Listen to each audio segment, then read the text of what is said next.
invite some of your friends, your colleagues, and everybody that should be on this call. So our chairman is here. Assalamu alaikum. And our speakers are also here on the call. So please keep on inviting your friends. Tell them we're about to start the session.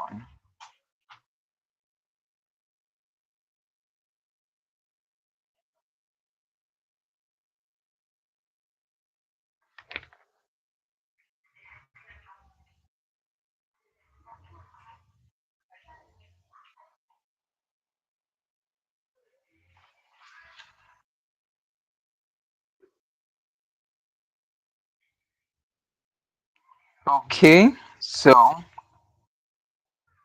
people are still joining. People are still joining the call. So freshers orientation is like I said on the group that this is orientation, and for the physical session it is going to be OT. There are two different things. So for this orientation, we are telling you what is the success you can achieve in the university. How can you get to this particular peak in the university? How can you let the university pass through you and you also passing through it? So you want to have 5.0, and you also want to be that particular person will point out that yes, this is, and every one of our speakers has gone through that phase. Their bio here comprises of them doing a whole number of things, having a lot of scholarships, leadership roles.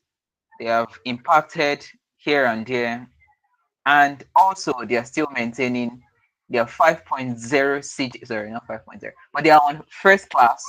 And if first class is not easy in the University of Lagos, that's something you should know. It's something worth applauding. And we have somebody that graduated as the best graduating student. And next year, I will not doubt if our speakers here graduate as the best graduating students in their department.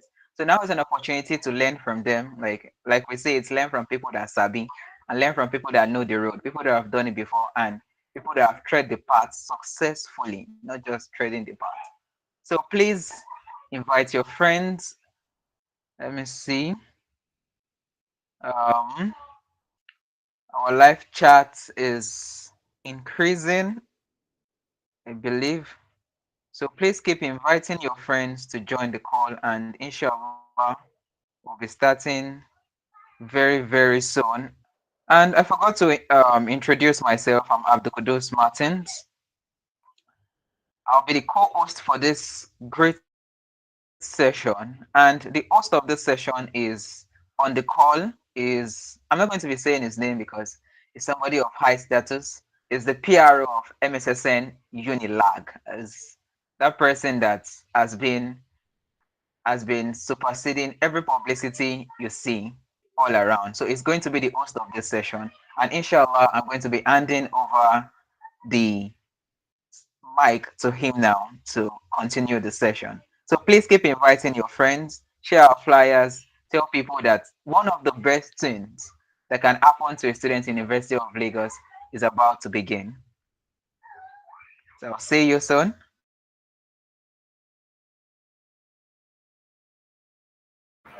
Jazakumullah khairan kasiran, Brother Abu Qudus.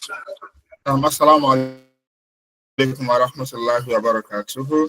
Once again, I am very happy and excited to welcome us to the, should I call it, our first year program for this week's, for this year's first orientation. I mean, as Allah would have it. So, more or less our first gathering. And, well, this is, very befitting, right? This is the Scholars Roundtable. And,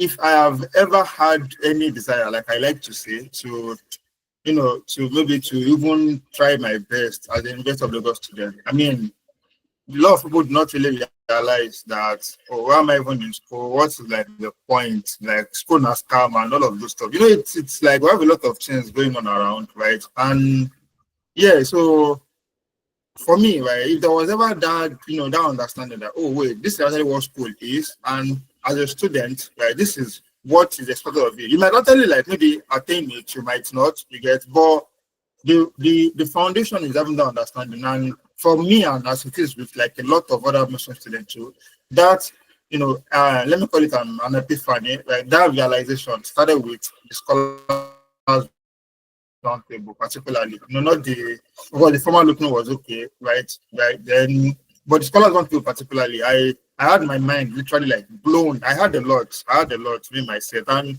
alhamdulillah, right, a lot has happened since then. Now this is your own time as freshers, and the standard has greatly like increased. As a matter of fact, right, a lot of things have changed this time, right? And you just like want to be here, and not just you. Like it doesn't have to be you alone. You have to also get your friends to also be part of like this program.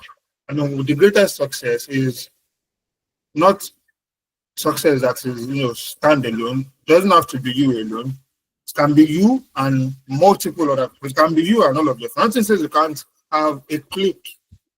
I mean, 4 years, 5 years as like a first class student. It's quite possible. Now, alhamdulillah, are you graduating alone as a first class student, or are you graduating with people that were able to also like be impacted, perhaps by virtue of you inviting them to this program, and they saw the need, like for academic excellence, really there's nothing like it. This week, a lot of students have been messaging, and I was able to pick their calls on Twitter. Pardon my monologue. We are using this to like wait for people. Inshallah, we are going to start the program. And Seplat, right, was running an they were hiring, they sent out a job post, right, on the pay. It's actually like a graduate training program. You have to like start from somewhere, but at the very top, you could earn as much as 2.3 million naira. Now, the requirement amidst all the other thing was either to have like a second class offer, which we popularly call the 2-1, or you have a first class. Now, anything beside or aside or beyond those two things, you are automatically like disqualified. Do you get? And this is Nigeria in 2025. I mean, let's be real, honestly. How many jobs would you really see that would pay you as much as that, right? Oh, yeah. Now,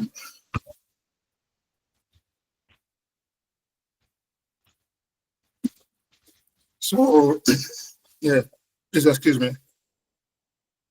Inshallah, I would be officially like starting the program in like the next 2 minutes. So let's continue to like send out invitations where we are getting the population is increasing, but we can still do way more. Um, Assalamu alaikum wa rahmatullahi wa barakatuh. Walaikum salam wa rahmatullahi wa barakatuh. So we have people here on the call. Thank you very much for joining so early. Please keep inviting your friends. Share it, our flyers to your group chat. So like Brother Said said, there's so much that first class can do for you, and there's so much academic excellence can do for you. But then is the university just about academic excellence alone? No. A lot of first class students now, they are, in fact, they are the all-rounded people. How were you able to do this while you were in school? How were you able to do this while you were in school? How were you able to do this while you were in school? How were you able to do that while you were in school?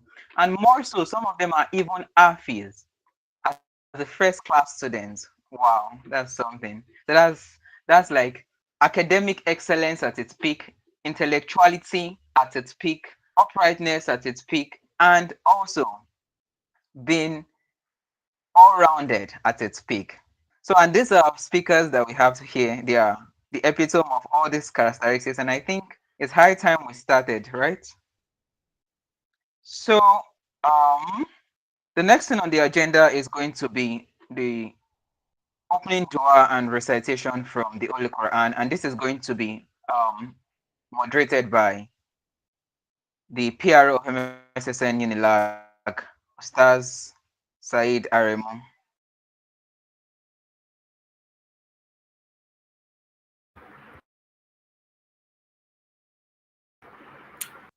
Now, firstly, I'm not an ustaz, so I humbly, okay, I hope I can be in the future, right? But yeah, that's by the way. Now, for the opening recitation,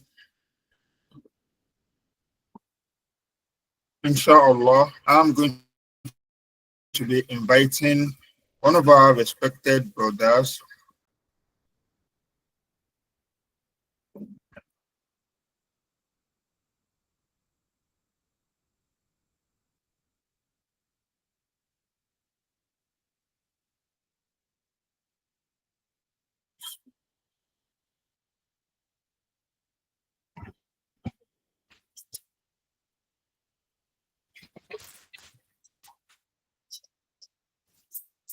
So,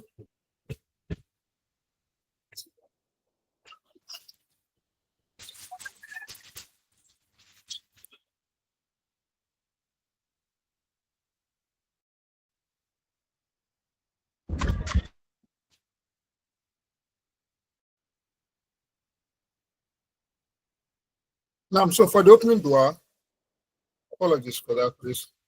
Inshallah, we are going to be having. Am I very audible? No, police, can you hear me clearly? Yes, I can. All right. So, all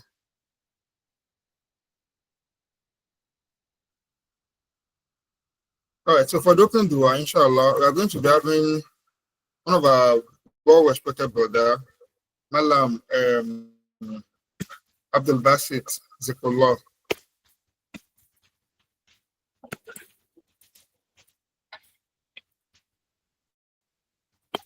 Abdul Basit Zikrullah. Can you hear me? Naam, Assalamu alaikum. Oh, okay. Wa alaikum assalam. Did you say I should do the recitation or the opening dua? Well, let's combine both. No, no, no. Let me do only the recitation, please. Okay, no problem. Go ahead with the recitation, please. Oh, wait, hold on. Hello, Assalamu alaikum. Wa alaikum salam. Yeah, um,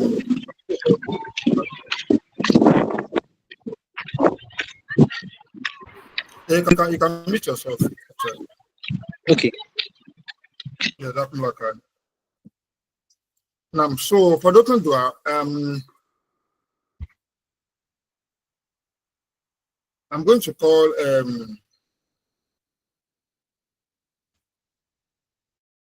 yeah, a very familiar face actually. So he's also a member of the freshers orientation committee, and inshallah, um, this. Can you give us the open door, please?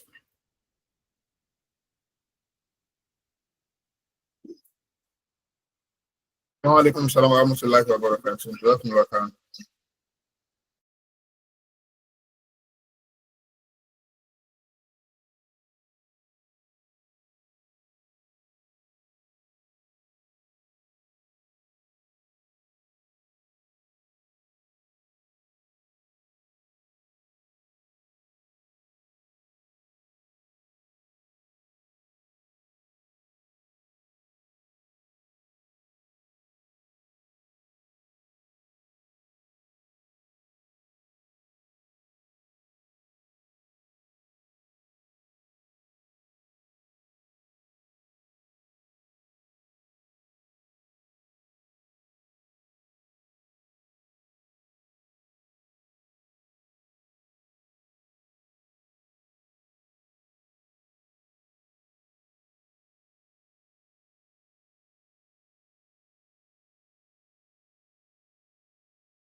بسم الله الرحمن الرحيم الحمد لله رب العالمين الرحمن الرحيم مالك يوم الدين إياك نعبد وإياك نستعين اهدنا الصراط المستقيم صراط الذين أنعمت عليهم غير المغضوب عليهم ولا الضالين آمين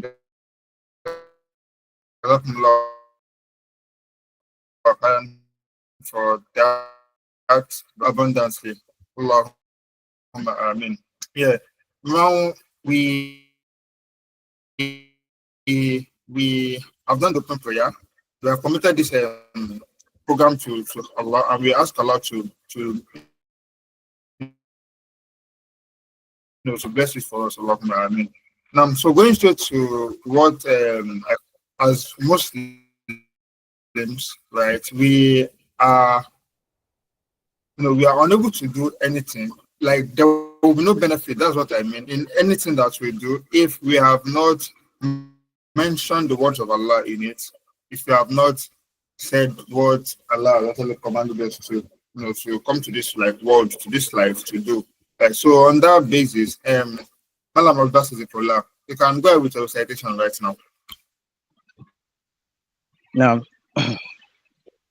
أعوذ بالله من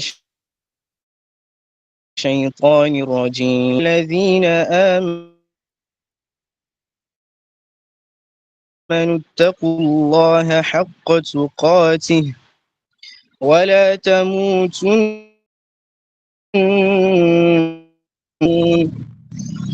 واعتصموا بحبل الله جميعا ولا تفرقوا واذكروا نعمة الله عليكم إذ كنتم أعداء فألف بين قلوبكم فأصبحتم بنعمته إخوانا وكنتم على شفا حفرة من النار فأنقذكم منها كذلك يبين الله لكم آياته لعلكم تهتدون ولتكن منكم أمة يدعون إلى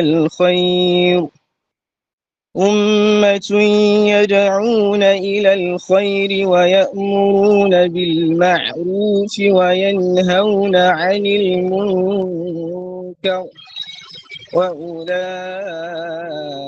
هم المفلحون.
In one way or the other to putting this program together.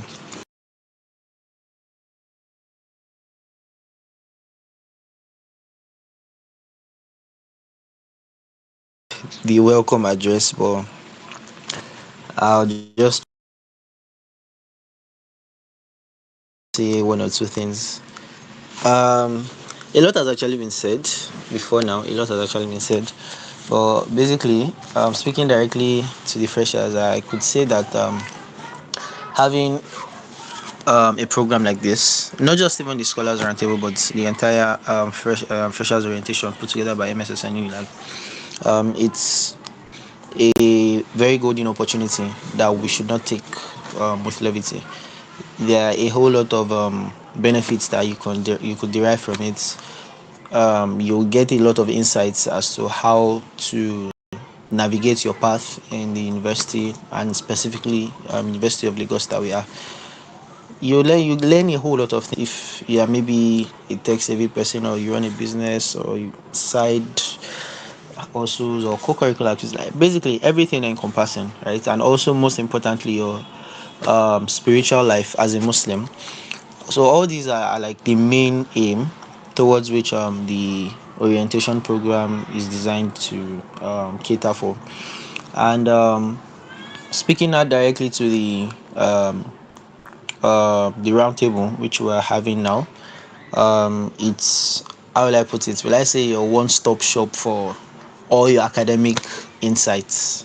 Basically, like everything, anything you want to know about your academics, how you want to, be that A student, how to not just come out with your certificates or come out with good grades, but also let school pass through you. Like you don't just pass through school, you let school pass through you for you to have those skills, right? Like get those skills that will be necessary for you to excel, not just in school but also beyond school, right? When you leave school, how do you go about having your career and all that? Like this program covers every single thing, and we already have a wonderful lineup of guests, starting from the guest speaker, Brother Yusuf Olani, and the panelists, which are all still undergraduates. Like you would get a lot of insights, a lot of a lot of what would I call it? A lot of advices on attaining that academic excellence. And I ask Allah subhanahu wa ta'ala to make this program beneficial for every single one of us, both in this world and in the hereafter. May He make it easy for us to apply whatever information we'll be getting from it. Assalamu alaikum warahmatullahi Walaikum wabarakatuh. assalam wa rahmatullahi barakatuh. I was already telling him in the DM to chairman, cut this thing, cut. Our speakers are here. They want to come and dish this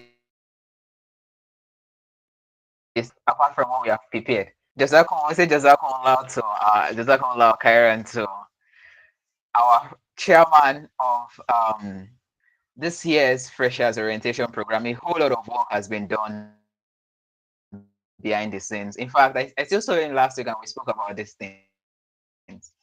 So based on what he said, there are a whole lot of opportunities for you to develop yourself, both academically and spiritually, and also people that you are going to meet.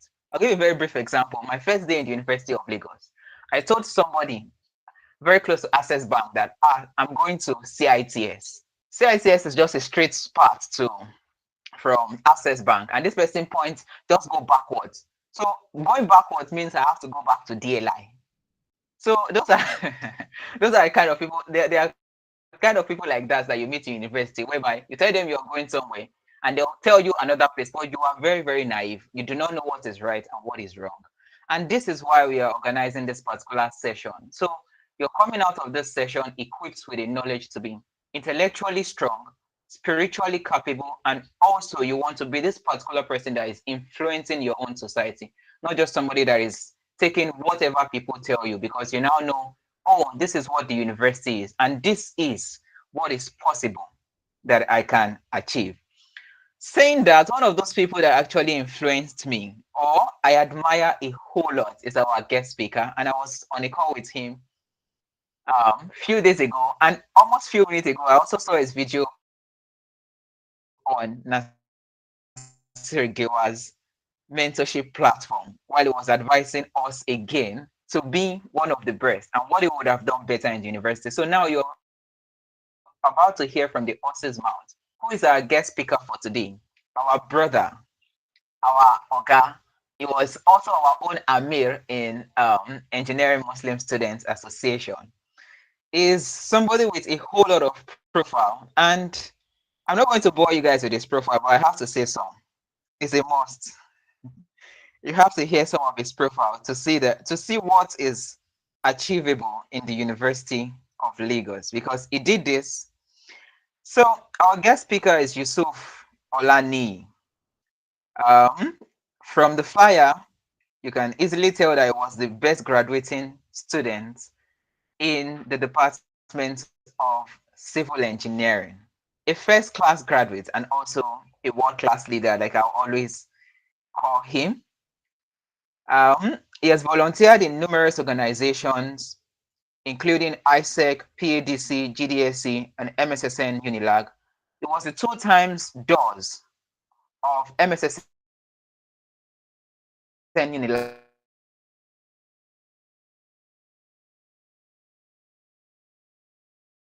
supporting pursuits. Coordinator of EMSS, the best faculty, in the last academic session. His excellence has gone overboard. He has won numerous scholarships, including the MSSN Tutor of the Year, Wamenga Family Education Foundation Scholar, Abdul Kabir Aliu Foundation Scholar, the Bridge Fellowship, the Bridge Program Fellow, Nigerian Higher Education Foundation Scholar, NHEF, and MSSN Scholar of the Year.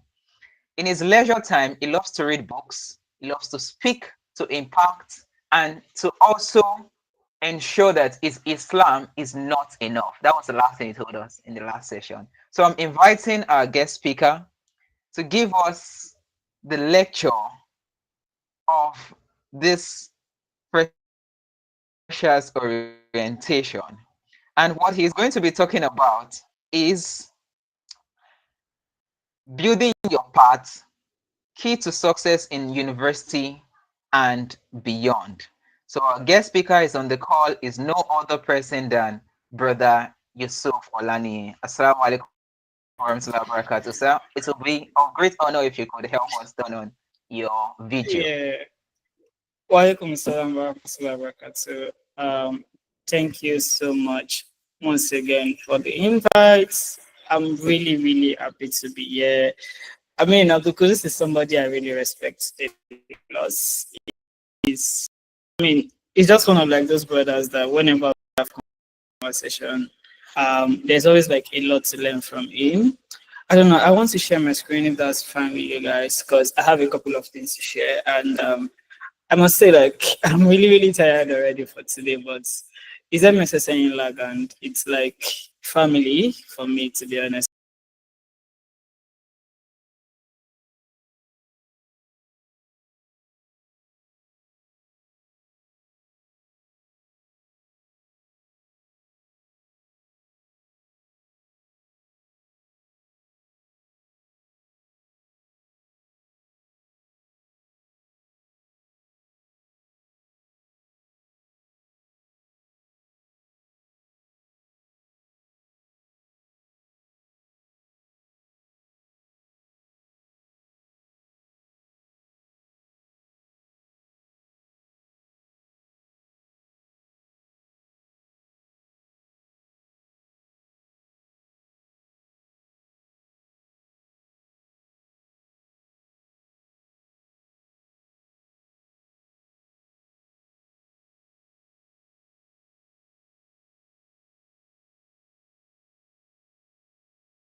I would not. Your reasons are very valid, and I can say for sure that, like, experience some private schools in Nigeria, like Unilag is like the best school in Nigeria, to be very honest. And I'm not like joking. Even when you get to the workplace, Unilag already like prepared you indirectly, like for all those things. Thank you so much for sharing. I would also let me give you, but there's bank in your surname, and there's no way a civilian can give it someone that has bank in her name money. So yeah, so another pressure I would like to know. We have like everything that you're looking forward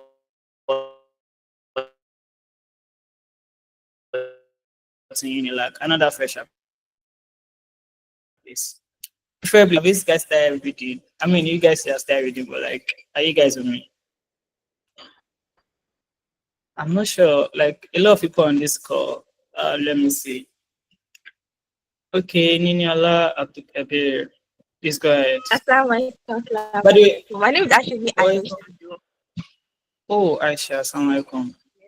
So the most exciting thing I'm looking forward to in life is the opportunities. You know, the idea of meeting, getting new opportunities, the idea of experiencing new opportunities, new experiences actually. So yeah, that Makes was sense. I'm actually looking forward to. Makes sense. You know, I particularly like what you spoke about because I feel like this is one thing that most people don't know about in life. Now, when I tell somebody that choosing life, I'm very serious. I'm not telling you to choose in life because I'm in life, but I'm telling you to choose in life because of like the opportunities that come with it.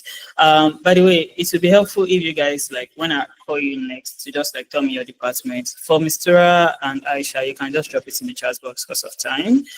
And my last question, what's your ultimate goal for the journey ahead? Or let me say the adventure ahead? Oh, psychology, makes sense. I want a brother this time around to like, oh, both is okay. Great to see you guys. Both in psychology. Let me see. Okay, Tori Bakim, please go ahead. Tell me your departments, then answer the question. Okay. Assalamu alaikum. My name is Tobakim and Department of Economics. Actually, my journey ahead is just that I just want to discover myself. Like what just discover myself. That is my journey ahead. So what I will do after I invest and Yeah, it makes sense. Thank you so much for sharing. So I honestly believe that once we are done with like the session, you have like some information that would help you in knowing how best to approach the journey ahead. So let's jump into it. What's like the most scholars approach? So I'll talk about like different things, but the first thing I'll start with is like goal setting. And I'll do some storytelling in this place. So when I came into Unilag, my goal was very, very simple. Like I never knew what 5.0 was. I just knew that I wanted to have like a first class. So you guys that are probably staying close to Unilag are quite lucky because you have seen people are having 5.0. Like by the time I entered Unilag, 5.0 was no beans. I think it was only one person or two people that already had 5.0 at the time. And they were like some sets away from my own set that I probably didn't even know those people. It was just like me hearing from maybe some lecturers randomly after like I was in like 200 level that somebody already had 5.0 before in engineering. I was like, oh really? So like that's like the way it was for me, right? So my goal was very simple. I wanted to have a first class. Did I graduate with a first class? Yes. And I was consistent with it. Like I was consistent like every semester GP. I made sure that I'm always having like a first class. I was really consistent with it, right? So I wasn't looking out for 5.0. So that was on the goal from the beginning. If I had known earlier, I probably would have gone for like a 5.0. So a lot of things for me, I figured it out while I was in school, while I was doing some things. So some of the things I knew that I was going to do these things, right? So your goal, okay, you don't just want to graduate. You want to graduate with what grade do you want to graduate? Like you should know the kind of grade you want to graduate with first. Second thing is outside of school, what are the other things you want to live in your life with? There's also a need to be careful about like how you go about those things. But like the most important thing first is to start with the end in mind. I'm not kidding you. You like Unilag is the school of first choice, is the school of this. One thing most people will not tell you is it's also the school of first choice in stressing you. Like it is not. I'm not going to be telling you guys what is not the truth. It is not. It's not a journey that you come and breeze through. you're going to come, you're going to work, and you're going to put in the work. You cannot get a tutu without putting in the work in Unilag. You cannot even pass without putting in the work. To finish with the first class, you want to finish with the 2-1, you want to finish as an office, you have to put in the work. That's the first thing. So one thing that will help you like in putting in the work with time is when you already know what you are going in for, you already know your why. You already know your so what. When you're going to the library, you know why you're going to the library. When you're going to the mosque to do your maraja or whatever, you know why you're going to do those things. So the first thing is to start with like what you want to achieve. It's okay not to have those things in mind currently, but what me I would recommend is after the session, just go back, think about the highest thing you can achieve. Don't limit yourself. There's one thing I said like last week to some of my colleagues at work. We were doing like a book review, and I said them like, there's always a peak after your peak. Like just hold that and go and think about it. There's always a peak after like your peak. You finish as a PGS from your secondary school, the best in your class, the best in maths. Please forget those things and come and set a new peak for yourself in Unilag, because there are a lot of head boys, there are a lot of best guys in Unilag currently. So please forget what happened in your secondary school and set a bigger goal for yourself this time around. What's the next thing I want to talk about that I've seen most scholars have is discipline. Everybody or most people do things based on what they think what they actually want to do. But I tell you one thing is most scholars do something based on what they need to do. Like, let me repeat. Everybody or most people do something based on what they want to do, but most scholars do something based on what they need to do. You'll be wondering why. You'll see, like, when everybody have an assignment, some people go extra mile to read, to watch YouTube video to be able to do their assignments. They'll go extra mile to read like some books to be able to do their assignments. They'll go extra mile to do some few things, right? Those extra efforts is because they need to actually do it. And remember, some of them were like David Akomo, Aaron Adebakin, they already set goals to finish like 5 points from like the beginning of the journey. They went extra mile like every time to make sure that they're actually hitting the 5.0 goal that they actually set from themselves at the beginning of the session or at the beginning of like their first in lab. So it's more like me telling you guys that for you to scale through and for you to finish with your goal in mind, it will always come with some level of sacrifices. And you cannot just say, oh, I want to do this thing the way you want. Like you have to put in the work and you have to be willing to sacrifice extra time. You have to be willing to like burn night candles. You have to go. I did not want to say you have to go to overnight, because I did not go overnight throughout my days. Like I did overnight, but like it was very few. It wasn't like a lot.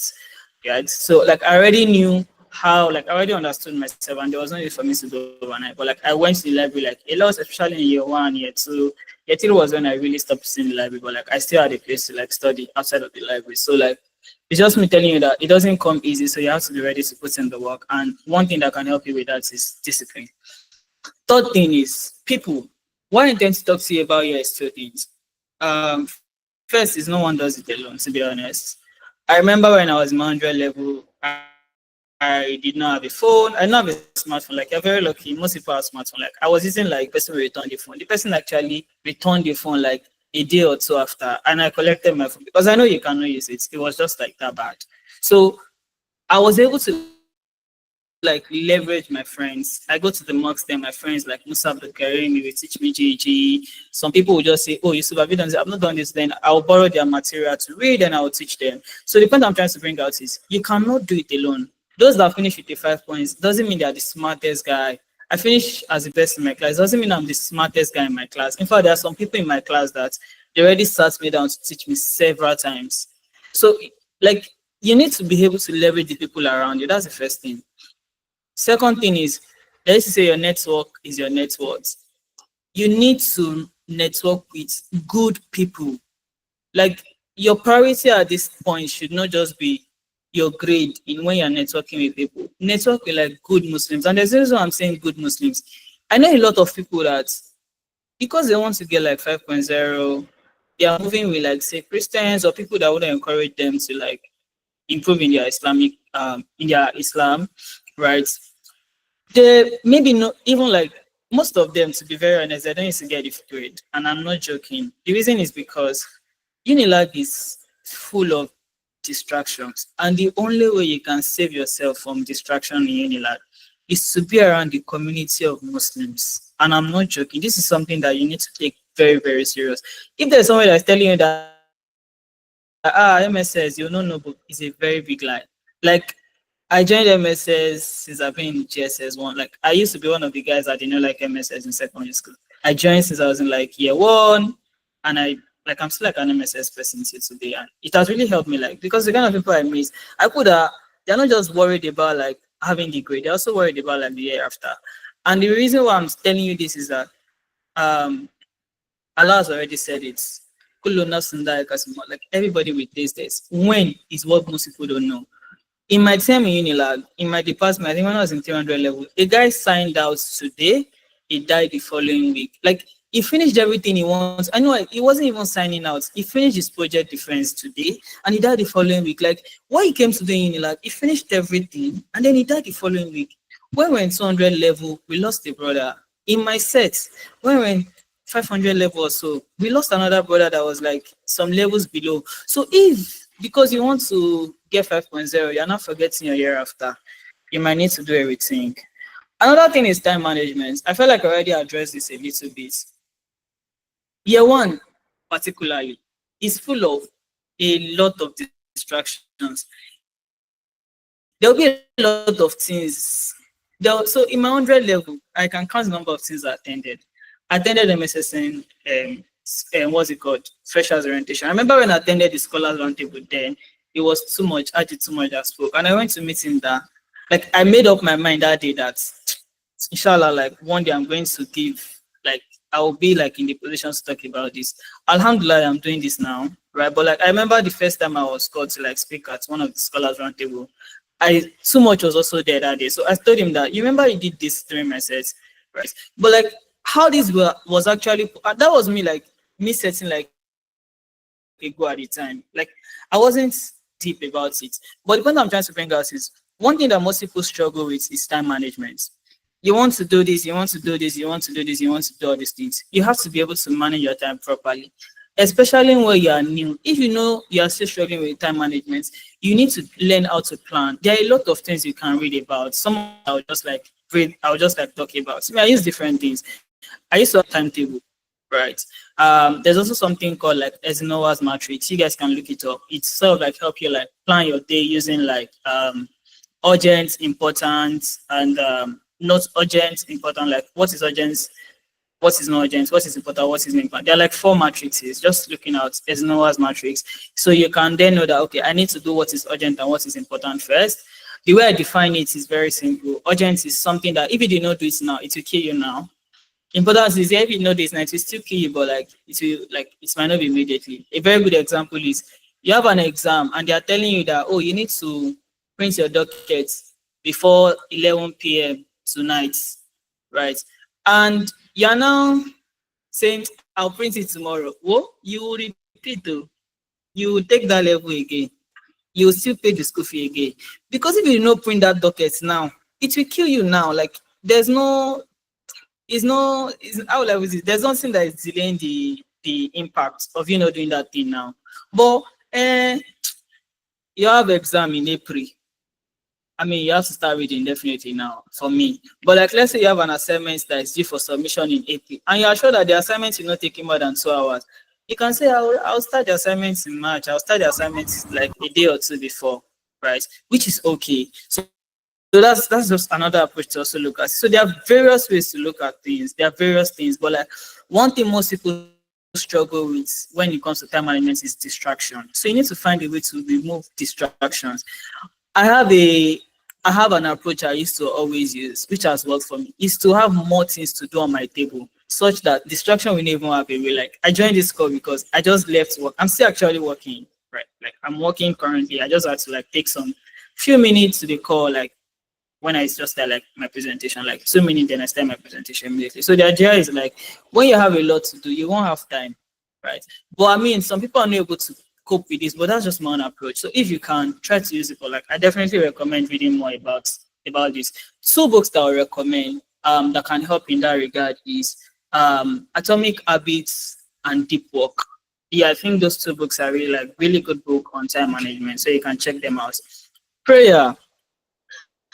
First, as Muslims, we need to understand that everything that we do, whatever it is that we achieve in life, is not by our might, it's not by whether you are the best or whether it is. Like, I always attribute all my success to Allah. No matter how much, no matter how prepared I am for any exam, I still always take out time to always pray that God, please, I want to go and write this exam. I want to have it. I want to have an A. I want to have a 5.0. I pray Allah make it an easy one for me. So you need to be able to like take that time to also like, because Unilag is not joking with you. So you need to be able to. This is not to scare you, but like there's the journey ahead is a very scary one. Some people will lose their religion. Some people will, like a lot of things will happen to a lot of people. You might lose like maybe your family member, and it might just cause anything. But you need to pray that Allah should always be with you, irrespective of what happened along the way. So no matter how prepared you have for any exam or anything, pray. Whenever you want to make a decision, still always pray. Like just pray that Allah should just be with you throughout the journey. And I pray Allah make it an easy one for you guys to the end. So talking about like writing your campus story. First thing, like I said earlier, is to start with like what you want to achieve. So what is your end goal? Do you just want to come to UNILAG and finish as a first class student? There are some category of people like that. Then people that they want to come to UNILAG, they want to finish as an all-rounder scholar. Yes, there's some category of people like that. For me, first I said it was going to be like, and your goal can actually change over time. As at 100 level, finish with the first class and leave. But then I joined MSS. I felt like, okay, let me go back to Arabic school. I went back to Arabic school in my streets because I was staying off campus at the time, and it began to like change. Like, okay, I want to be like a better Muslim, right? It was not defined at the time. It was until I guess like say 400 level, I figured out, okay, I want to actually go to another madrasa to be able to speak Arabic, which is what I'm doing currently, right? So it's just like your goal will change, but like if you did not have anything you're working towards, you will just be wandering up and down. And I feel like I'm not sitting down to take any statistics, but I can tell you categorically that more than 50% of people in UNILAG that are struggling is because they don't even know what they are doing in school. They just say they're just in school because everybody's going to school, I'm going to school. If that is who you are, like if you don't know what you're coming to do in UNILAG, it is best. Your school fees is no longer 20 something K like my own sets. It's no longer cheap. Your school fee is now a lot of money. So you can't afford to be spending that money and wasting that money. If you don't have a goal before now, just let me set one for you. Number one, before you graduate from me, like your goal one, finish with the first class. Minimum. I'm praying that one of you guys should finish the 5 points. And I need like people that should set that as a goal. Second thing, complete the memorization of the Quran. I feel like if those are like the two goals I set for my 700 level, I would have been really, really happy. But like it was just finished the first class, right? Alhamdulillah, like I ended up learning things afterwards, right? So I just pray Allah Barakah and like all our effort. Second thing is relationship. In UNILAG, you see a lot of people.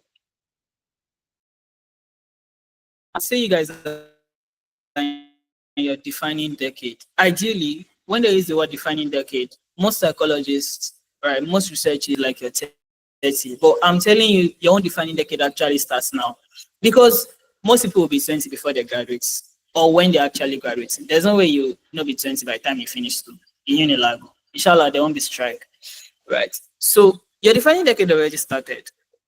And some of the things that you need to learn to do in your defining decade are like your relationship. Who are those that you are relating with?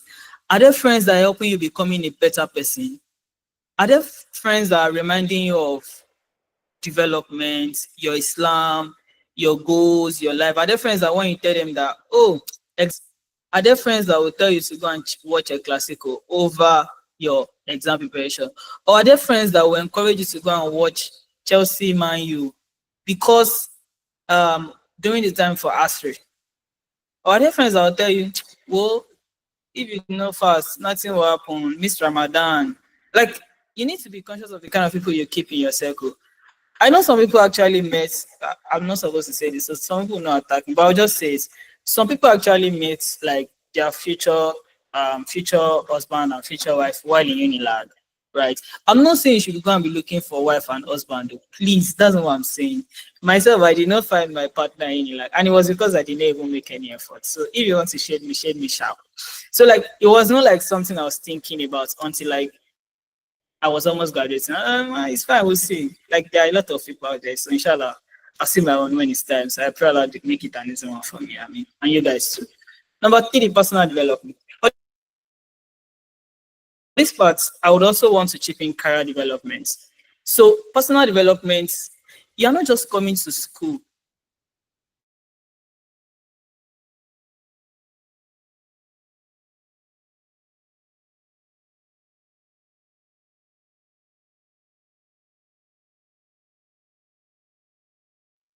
presentation,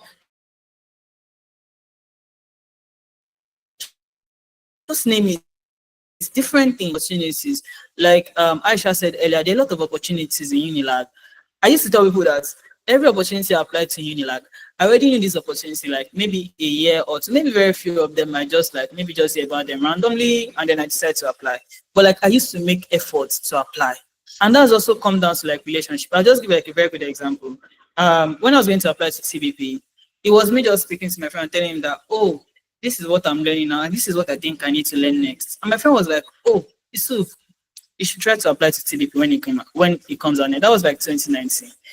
Then we was COVID break, and then I applied in 2021. That same year, I knew NHEF because one of my roommates went for NHEF. And I was like, oh, what's up, Isaac? Can you tell me about NHEF and stuff and everything? He told me, right?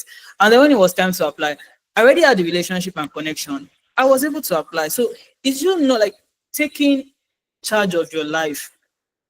If there's one thing I did not want anybody on this court to be, I don't want anybody on this court to be someone that will just be complaining. And Unilag is bad. Nigeria is bad. You yourself, what have you done for yourself? Before you start complaining that Unilag or Nigeria is bad, like do something. Take responsibility for your life. Don't live, like I used to tell most of my friends that don't plan your life or don't give somebody your life to plan for you. Plan your life yourself and make efforts. Don't wait for somebody to come and plan your life. Don't wait for somebody to come and make your life good. Like everything I did, I remember having a conversation with my friend December 27, 2021. Myself was supposed to graduate 2022. My friend was asking me that you were supposed to graduate next year. Are you actually ready for the job market? And that was the turning point for me. And I was like, okay, great. I need to start like doing internship. I need to start doing all these things. And I can tell you categorically that I started working June 2022. I quit.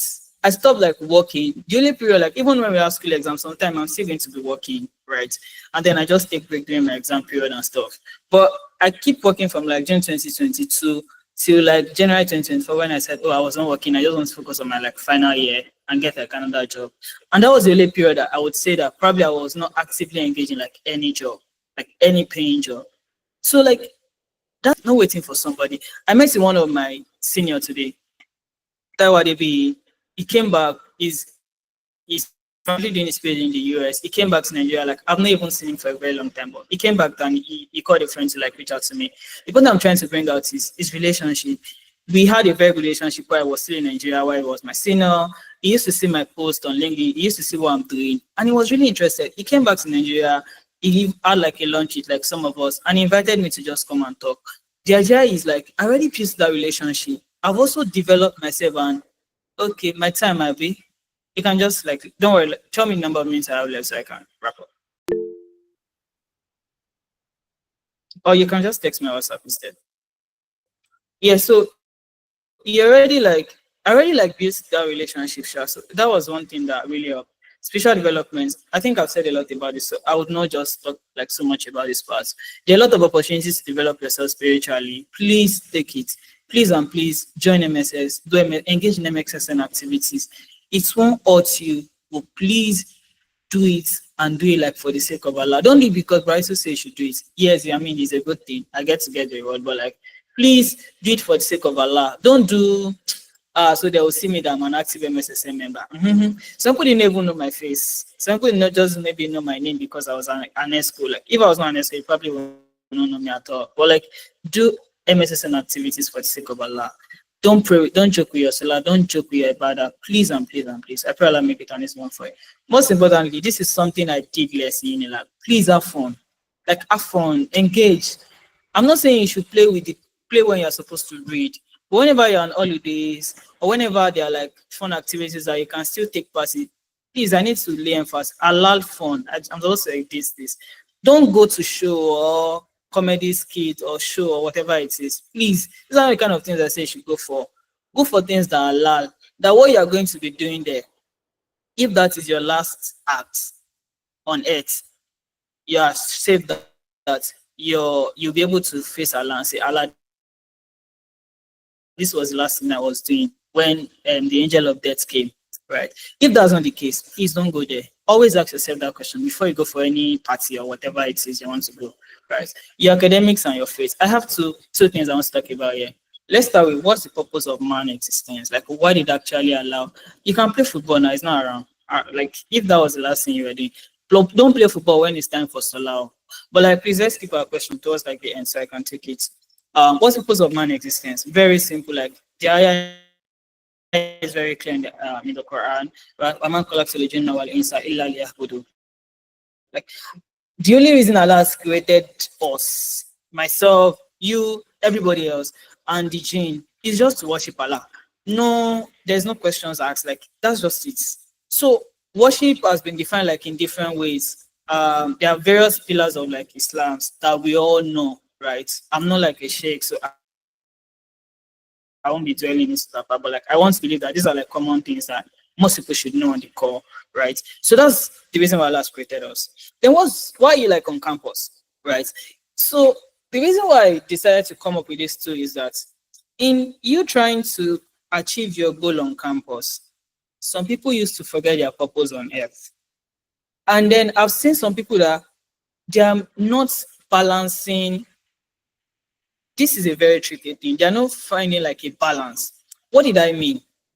I can't remember exactly who brought this. I listened to like a lecture one time, and the imam was talking about there was like a Sahaba that the Prophet Sallallahu came into the mosque. I think it was after like last prayer period, like really close to like before Zursha, and the guy was sleeping. And people was like, stand up and go outside and go and walk.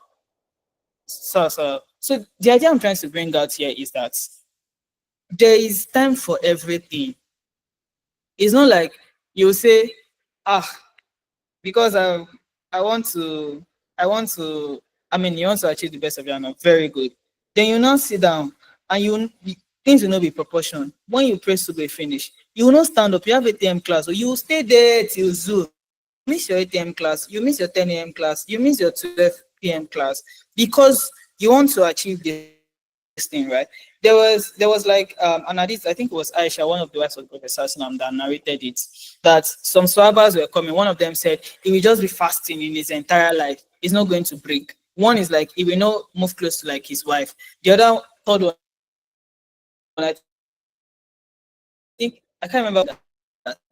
I used to fast, I used to break my fast. I used to like I used to like respond to like my wife's need, right? What's the prophet trying to teach us there? There's a need for balance within like your worship and your purpose on campus, or like your purpose, your responsibility to your family, to yourself, because everybody has a need. So you are now on campus. Yes, one of the responsibilities, you are now a student. There's something that is expected of you. So you need to be able to find a balance between both of them. So the point I'm trying to bring out is, as much as, yeah, you want to do this, you want to do that, please and please don't forget your purpose on campus. Most importantly, don't forget your purpose on earth, right? And Allah only associates with something that is pure. Please, having failing is not pure. For me, like one of the reasons I used to push me to like pass or to do some things like this because I'm a Muslim. Like we are the best of mankind. We are supposed to be the best at whatever it is we are doing.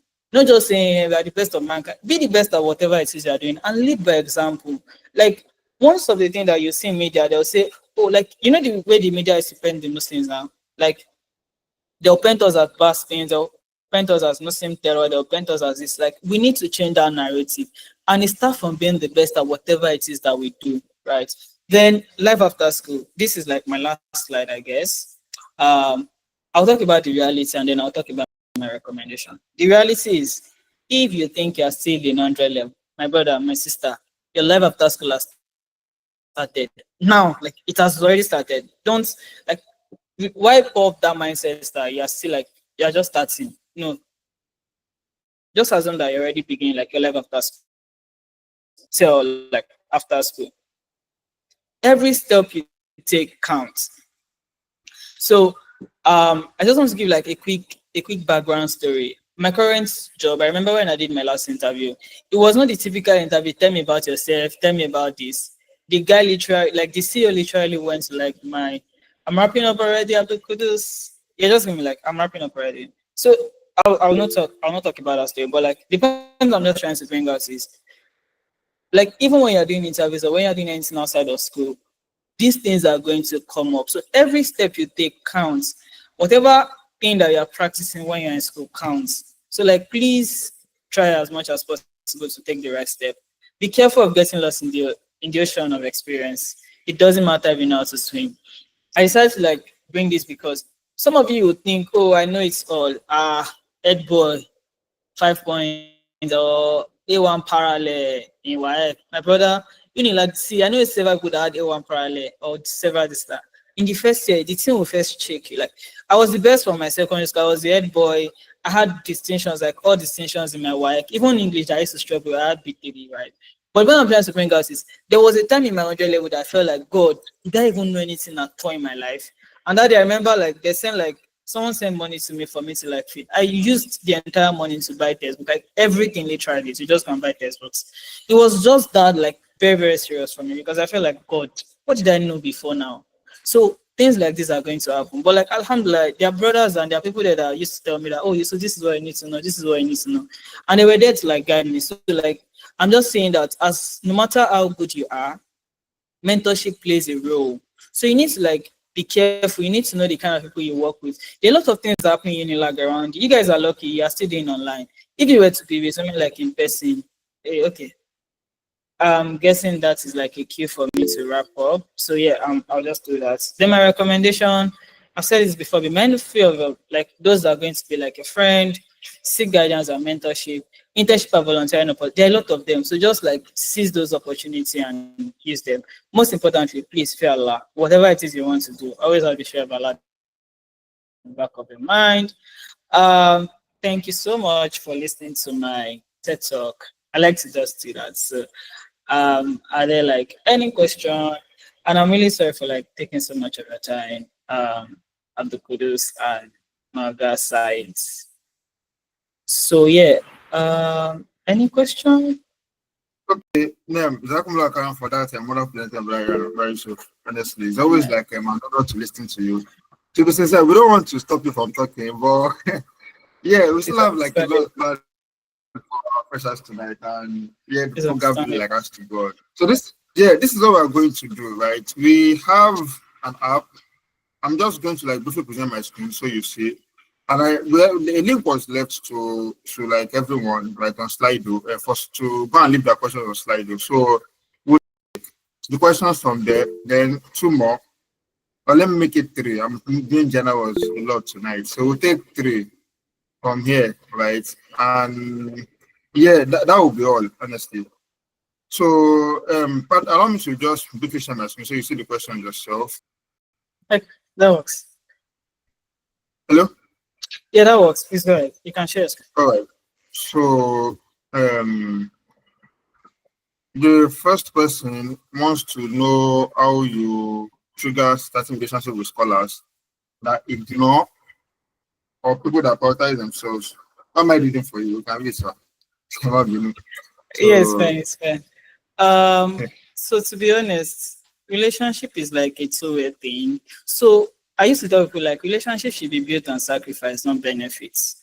So most people come with this point of what can this scholar do for me, not what can I do for this scholar. See, no, you are a scholar. The person that actually has this question, anonymous. You are a scholar. For you to even get admission in life, so ignore the mindsets that ignore people that do not that prioritize themselves. Everybody is stingy, right? Don't consider it that way. So it can come from looking at what can I do for this person. I had a friend like in 100 level.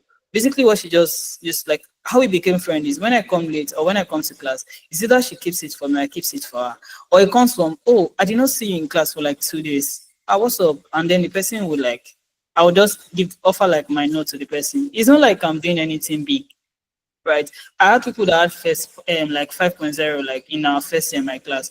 Oh, I just congratulated them, right? Just from that congratulation, we became like friends. They see me, they greet me. Basically, that's like it. So it's not everybody you can be friends with, right? So don't go with the mindset that I must be friends with scholar. You say you're a scholar, like it's not a big deal, right? I'm not somebody like that. So just if there's any way you can be of help with the person, be of help, right? And if there's no way, like don't push it. To be honest, if Allah says it's going to be, I don't push like because I want to be in a relationship with somebody. There are people that I admire so much. I will wait till the right opportunity comes and then I will seize it. So that's like the way I go about that. Just find a way you can benefit with the person. And I'm saying this particularly for like mentors. Find a way you can benefit the person, and trust me, like the relationship will come naturally. Then how do you prevent our relationship from occurring? Run away, Neil. Don't even move close. Because like the point is when it comes to like Zina conversation, like even when I'm talking to my friend, I just tell them that Allah did not say don't do Zina. Like take rubs, like Emma, don't move close. Like don't move close. And let me try to flex my Arabic more small here. Like it's not like a present tense or like a past tense. It's more like Afas that is here, masters is here. It's feel like Mudori, like it's a future tense. It's not like don't even move close, like in the nearest future. Don't mass. So please and please, like anything, whatever it is, free mixing. You used to shake, you used to like when I came in, like I used to shake, but like I stopped. And Alhamdulillah, like it was not easy, but Alhamdulillah, I was able to do that with the help of like the Muslims around. I was able to like do that. Please and please don't move close. If you are struggling, like you are someone that is checking Instagram or Snapchat every time, that's what you are doing.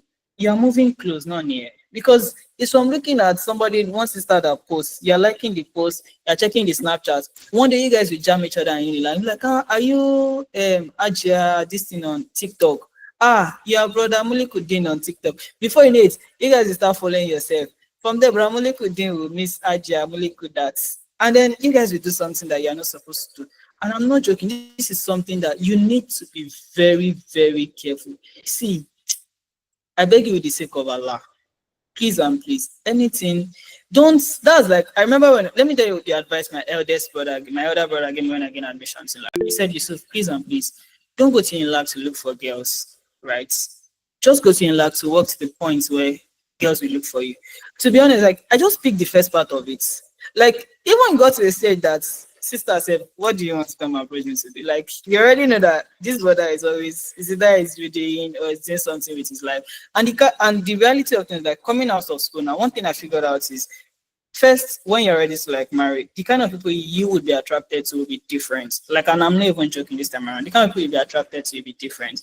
And the caliber of sisters that you can speak to as a brother, or the caliber of brothers that will speak to a sister, right, is going to be different based on who you are. Like, you can't say, oh, you struggle to finish with the first class, or say you finish with like a pass.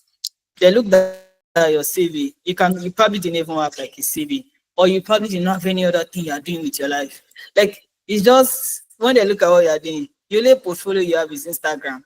Like Instagram post of yourself or TikTok or Snapchat. That's what you do from morning to night. You can't expect someone that has done like something like really significant in their life to be attracted to you. Even if you are dreaming about it and you are doing this thing, you know you are pushing yourself to like what is less likely to be possible. So please and please focus on developing yourself. Trust me, like relationship will come when it's time, and you have like options, like I mean solid options, not just all these options that well, I want not think only Kasha Shekun. So you Allah do the best for us. Yeah, I think that's all. Is there any other question I need to answer? No. That's all. As a matter of fact, thought there would be Okay. more, but Jazakumullah khairan, sir. Okay, well, yeah, yeah, Right, thank you very much. Really like appreciate. So go ahead and work for this question.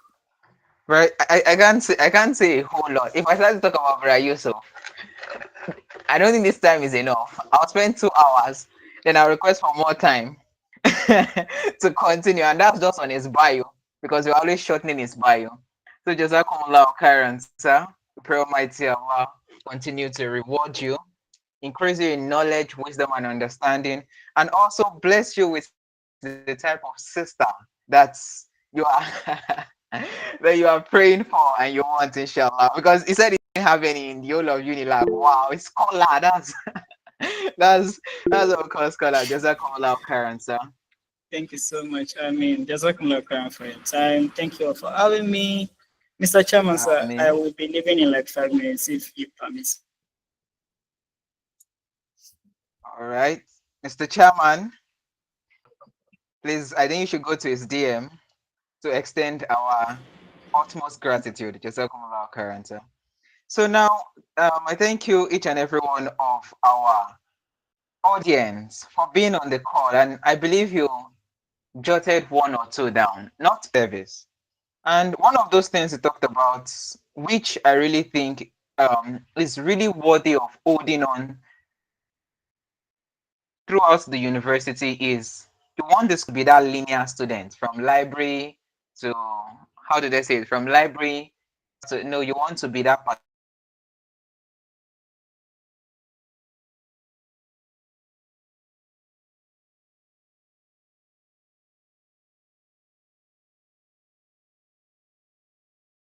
Muslims. They are scholars. In fact, we have a sister, and this is for the sister. Being a sister, have a sister on the call that I don't know. Okay, I'll not be reading her bio. On that side, will be reading her bio, but she's worthy of emulation. First, they say law is hard. She's doing extremely fine in law. Second, they say lawyers have no time. She has she's part of the SDG goals. Third, they say, oh, lawyers are not they don't do really well in leadership. She has multiple roles in leadership. So if you're a sister here, you really want to flex yourself so much, and you want to be somebody that is not just intellectual, that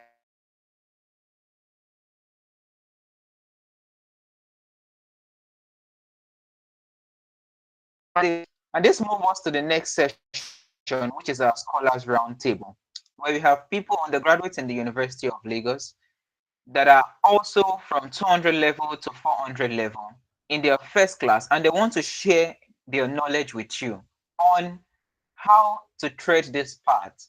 What do you need? What don't you need? What should you focus on? What should you listen to? Who don't you need to listen to?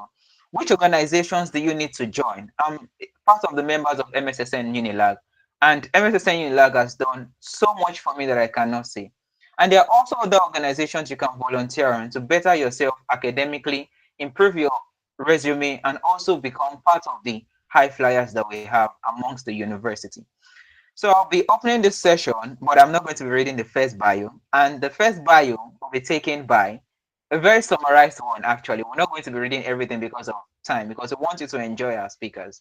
So the first bio is going to be read by our amiable PRO, male PRO of MSSN Unilag. Um,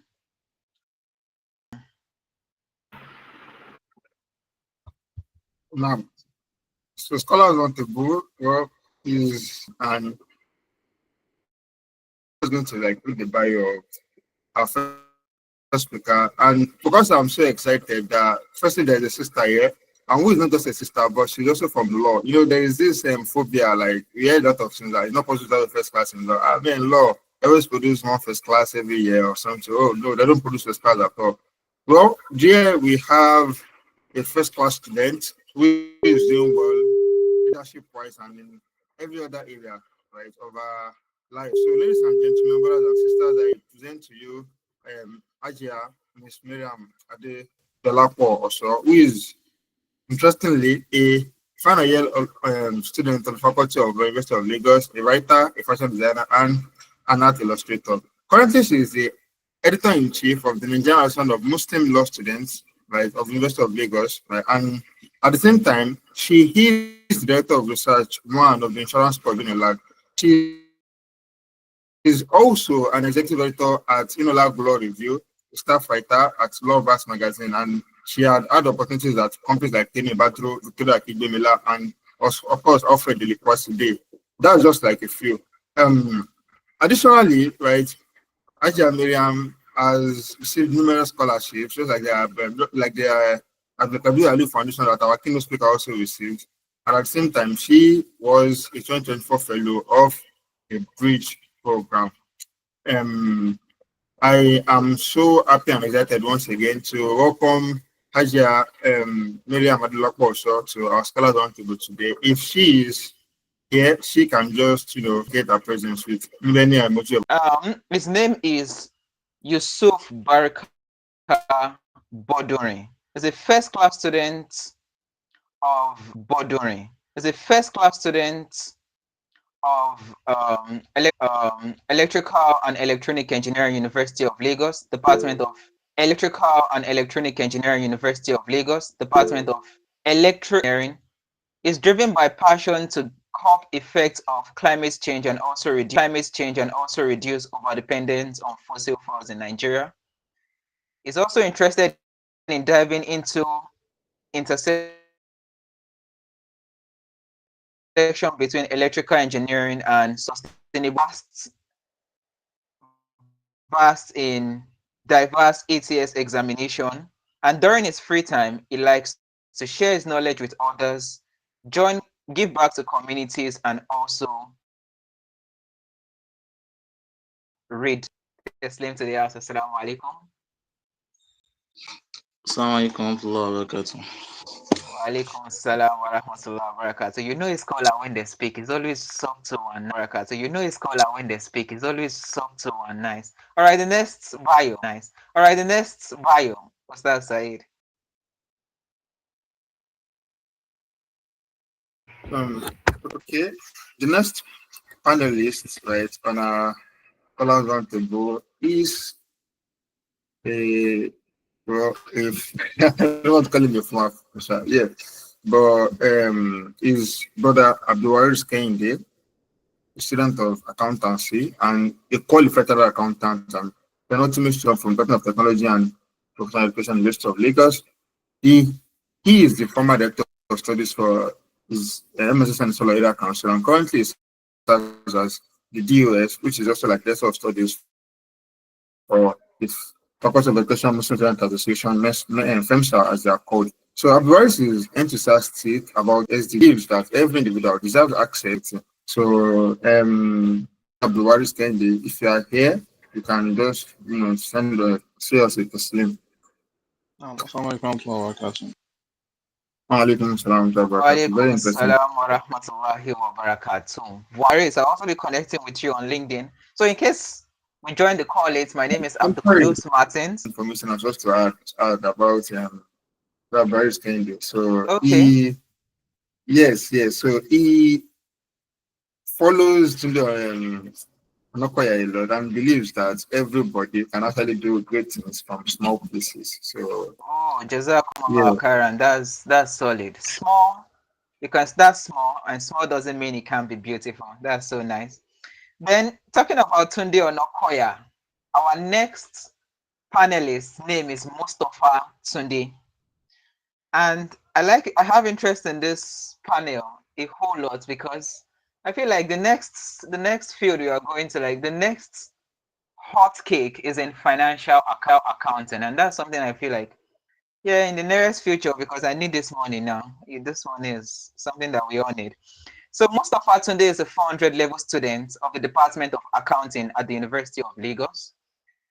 He's a certified chartered accountant. Is a team lead of Best Choice Academy, where students can get materials and advice on how to go about their professional exams for free. Mustafa Tunde likes reading books in his free time, and I'll add that because he's on the call, he also likes to share his knowledge. If you're on the call, please, sir, can you please unmute yourself and taslim? Assalamu alaikum. Assalamu alaikum warahmatullahi wabarakatuh. Wa alaikum assalam wa rahmatullahi wa barakatuh. And these are panels. So please, to moderate this session is male PRO. This is a session that comprises of people of high caliber. They have done so much well for themselves, and now, because it's now your time, we have to pass on the burden. So don't do yourself a disservice of not writing something down. take note of what you think. Oh, I heard this. This is new. This is something I feel like I could hold on to. This is an advice I want to keep repeating to myself till it sticks and till it becomes part of me. So I'll be going away from this call for now. So I'll be leaving the session for now. So for the interview of our amiable and able panelists to go on. Assalamu alaikum. Wabarakatuh. Wa alaikum assalam wa rahmatullahi wa barakatuh. Now, people do Martins. Now, yeah, our panelists are very welcome to this session, and I believe you have, you know, a lot of like good information to pass on to us. Personally, I want to feel like a fresher again, right? I mean,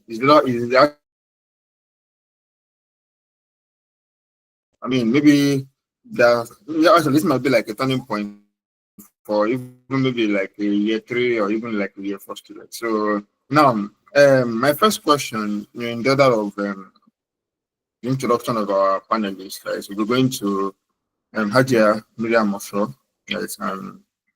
Um, the question I'm just going to ask you is, just like a very short time, can you just briefly tell us what the biggest adjustment you had to make, right, when you were transitioning from secondary school to university? All right, Assalamu alaikum once more. So, concerning my biggest adjustment, I would actually try to pinpoint the mindset that I had prior to, you know, the undergraduate days. So, at the early stage, it was usually like a freestyling secondary school thing. You were the best student. You you had things ongoing for yourself. You might not even necessarily have to prepare for the exams that hard because you're so used to, how the exams work, and it's just easy for you to get the A. But then I realized that, I mean, at some point in time, my secondary school teachers would usually say to my face that, "Oh, if you keep up with this, you can easily get a first class." But then I got to and talk to myself that I need to adjust, and that is changing the mindset, which is practically tied to understanding that you have contemporary brilliant students all over, coming from different places, and you will all be competing for the same thing. At the end of the day, it's not necessarily a competition, but you just have to change the mindset that you're no longer freestyling. You're no longer in a sport where you just freestyle and get things. You have to actually sit down, study, and understand that it's a competition and find your own personal journey. So I would say the adjustment is my mindset, changing my mindset and acknowledging the same. Yeah. Jazakumullah khairan for that. I think most people never actually, make it past that stage, right? And yeah, we could start giving examples, but the fact is, just like our keynote speaker said, the reality, right, in the university is very, very like different from what I would say practically most of us, all of us were like used to, like at secondary school. Yeah, so exactly like I'm for that. Next question, like I said, I'm going to follow the order of our introduction. I'm calling um Malam Yusuf Barka Abdul. I actually do like that name. It's a very, very interesting name. Like I wish I could steal it. So right, so if you can hear me, right, just a lot of students struggle right with time management. Right. Our principal was going to like growl into it a lot, but time did not really permit him. Of course, time was still not permissible, but just like briefly tell us how you manage to keep your time organized, right, while still excelling in academics as a student. Yes. So yeah, basically what I okay. The second one in the order of priority is the important but not urgent. So you just have to schedule and plan for doing those ones. And the third one is the urgent but not important. For those kind of tasks, what you do to them is that you can just like delegate it to someone. Maybe maybe for example, you might just like responding to none like an email that is not really necessary, or attending to not really essential meetings, or even getting bogged down in social media. So that one is urgent but not important. And the last one is the not important and not urgent. What I do to those type of tasks is that I just try to eliminate them because they are not really adding any value to me. So like scrolling endlessly on social media, then gossiping and doing unproductive stuff. So just eliminate those unproductive tasks. I think that you should have enough time like cover for the semester. Yeah. Okay, yeah, there's nothing like I'm for your response, right? Um, My next question, like quite important, just you know, is going to the third speaker. I mean, going our introduction, like I said, in which case this is going to be an apologies, please. So, Malam Duwaris Kende, like the Tunde Onakoya fan. Can you hear me, Duwaris Kende? Yeah, I can hear you. Right. So, I want you to, like, you know, let us know how you prepare for challenging courses or subjects that initially you found overwhelming. There are a lot of courses in university like that first time they come across them, they're like, oh my god, can I ever know this? Right. But then you still have to have first class in your own case as is, right? How do you manage to get those 90s and 80s in those courses, right? How do you prepare for them?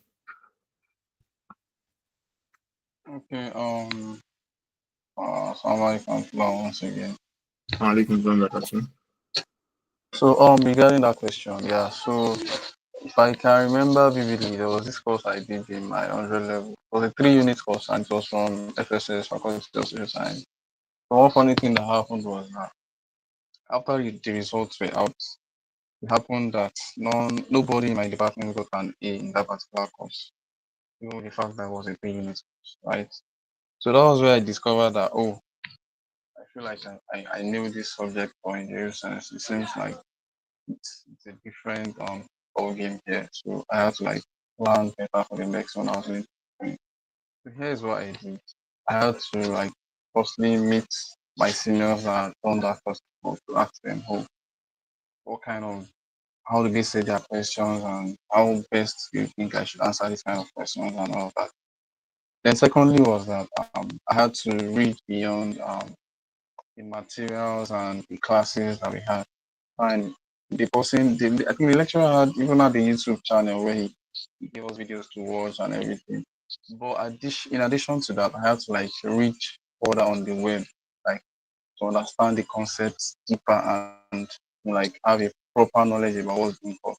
So that way, I had more confidence to face those exams, right? So yeah, those were the key things I can say I did to overcome that kind of challenging course. I made my research on from my seniors and I read deeply on the subject so I could understand it better and gain more confidence. Yeah. Now, your first response reminds me of Jeza, like a very. Oh, I'm sorry. Can you guys hear me, please? yes, we can. Now, so reminds me of like a very famous quote attributed to Isaac Newton, right? And it says, "If I've ever been able to see more than others, is by standing on the shoulders of giants." You have to, just like the previous speaker said, you have to use at hand and part of your resources. In fact, I would say at the university, like your greatest resource beyond prayer and of course Allah is those that have witnessed the exact same thing you're about to like witness. Those that have passed through the system and they've scaled through, they were able to like achieve what you're trying to achieve, is what like this might be. Right now, So, majorly, that's what scholars do, right? But once you know it, a scholar has, like, just like Brother Yusuf said, his circle of friends are also scholars. So a scholar knows who to pick. So you're about to say, "Ole lo more." Ojo later, how did I say that thing? So Jazakumullah khairan, brother of the Waris. That was a very nice strategy you gave to our freshers. So please use your resource. Meet people out, talk to people. Nobody, like everybody wants to share their knowledge. That's one thing. I think that's one thing Dale Carnegie said. Everybody likes to talk about themselves. So everybody wants to tell you how they achieved this. And this is the university. We always want to pass the torch. So thank you very much. My moderator, you can continue. I just wanted to chip that in. So I like the Tunde Olonkoya, I want to tap a little bit of that.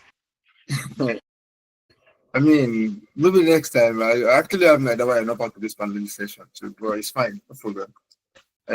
Now let's put our lives. Yeah, the fourth question goes like by the way, this like I said, I'm just like asking the question in order of how we introduce our scholars. So that is just it, please. Um So to Malam Mustafa Tunde, right? The question I'm going to ask you is a bit tricky, but at the same time, something that I am very certain that your response is going to, open our eyes like much more too. Our freshmen have been concerned about strategies to, to avoid procrastination and stay productive yet. So there are a lot of parties. There is freshers with other or freshers that are faculties will like organize, and particularly most of them are new to the system.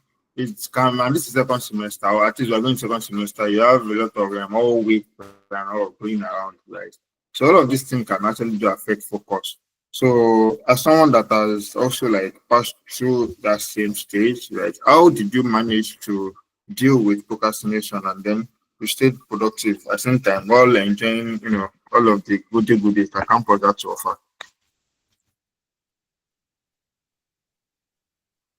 Assalamu alaikum wa rahmatullahi wa barakatuh. No, I think Can Islam to you work at all. Yes, hear? yes, yes, we can hear you. I hope I'm clear enough. Yes, yes. Yeah, concerning the question you asked, how students can stay productive and to avoid procrastination, and how they can actually like meet their goal in school. I think that's the first question. Then how to probably is it to enjoy like I mean the maybe the social aspect of thing like ahead then before I engage in it. Then when I look at what the value is going to bring to me, what value that thing is going to bring to me, then at the end of the day, that drives me towards like doing it as soon as possible. That's on that part. Then on the part of like enjoying maybe the social life of the school, maybe freshers I don't know, freshers we call like maybe I don't know, maybe you mean party or like maybe socializing as well, like meeting new people or like you're in a new environment. Personally, I don't know because I'm going to be very, very specific about it, and my response might be harsh because during my own time, like year one, I actually socialize, meet people, but I actually set a boundary of what I am meeting people on. When it comes to like maybe party or like things that are not in line with academics, I do not actually engage in it at all. To be honest, if it is not something that like can help me career wise or personal development, I don't engage in it, especially for like year one or let's say first semester or when I just went school. Everything I was just about was just the academic part. Everything I engaged in was just maybe career wise, academic part. So that's just my own. So then the reason is just because you just have to sacrifice some things to meet some goal. So and in your first semester year one, it sets a lot of like a lot of things. It sets a lot of what should I say? It set a lot of impression about you. It gives you a lot of view about what you even like need to actually work on about yourself. So I think that actually helps me a lot as well because I was able to achieve 5.0. And for you to know that, like that's the only time I'm able to get 5.0, probably because of focus. So thank you very much. That's just my own point on that. Said this so casually. That's how I was able to get 5.0. Wow.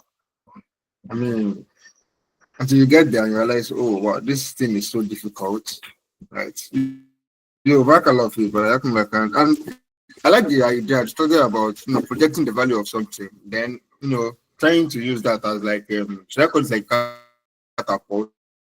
Oh wait, this is actually something we can. I believe we cannot like make an aspect of ourselves again. So once you know what something actually does have to you as a person, what benefits can potentially like bring to you. There is this, this should I call it a temporary like you know yeah, like a boost you get. Just like you found, like $1 million on the floor or something, and then you just want to use that and to just get off, right? Yeah. So thank you very much again for that response, Malam Mustafa Sunday Whitman.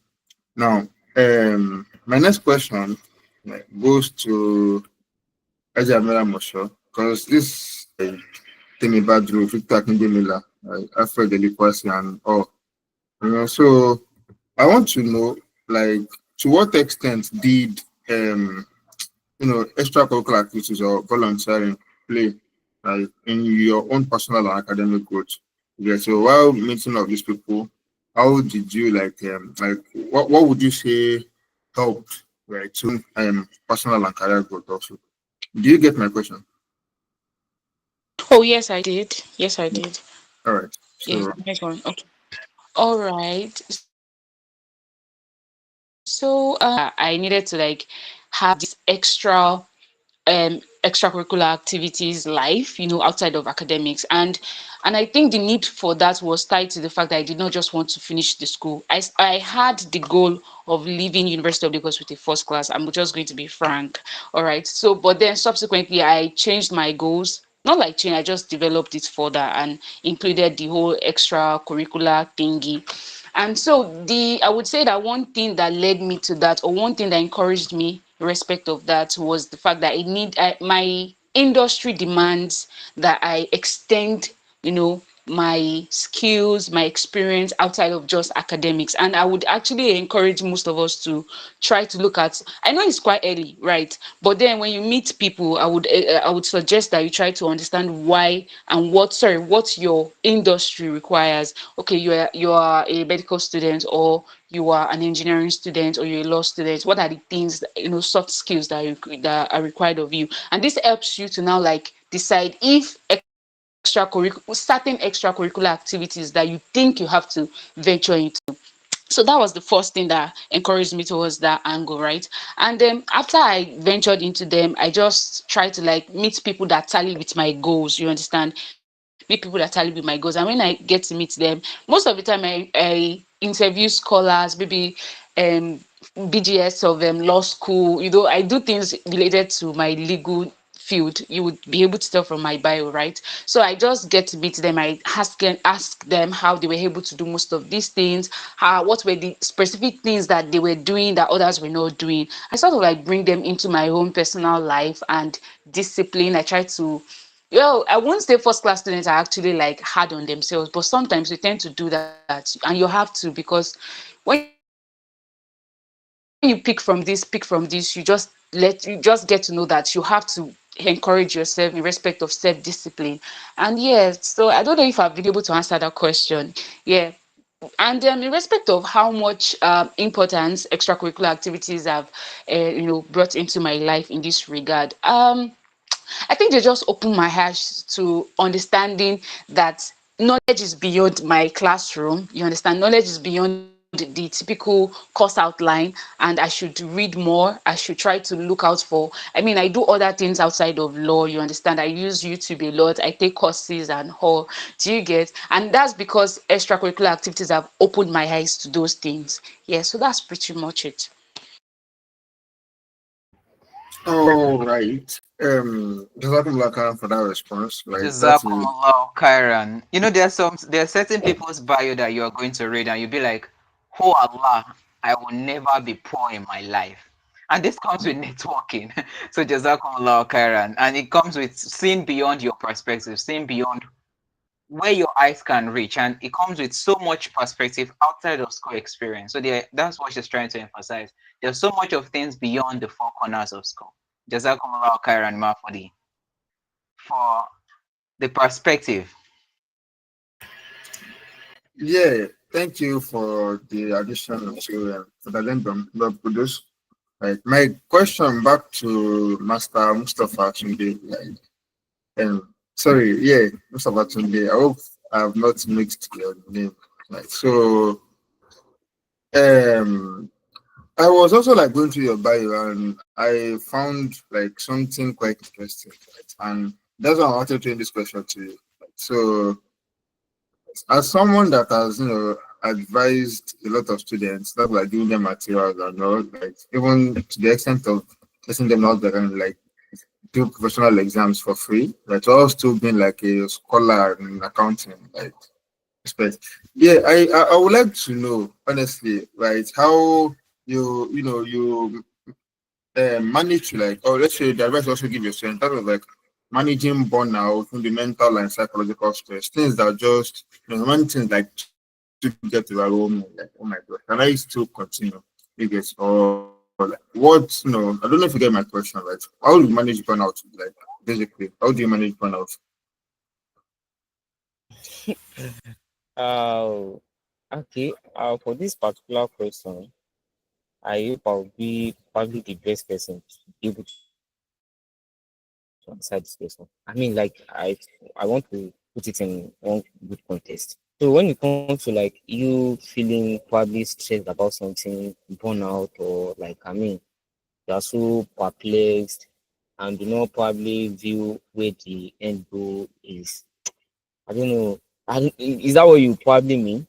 I just want Academic to get. structure, there are periods where perhaps the the pressure is to get at least to excel tends to be so high, or maybe you have like a lot of expectations going on you, and then you just like, can I still do this stuff? Right? So you all like found yourself in that situation. Oh, all right. Like I think there's a perfect example. That's why, like, I'm putting myself in the context now. Right. Okay, let me run us through some like maybe little story about myself.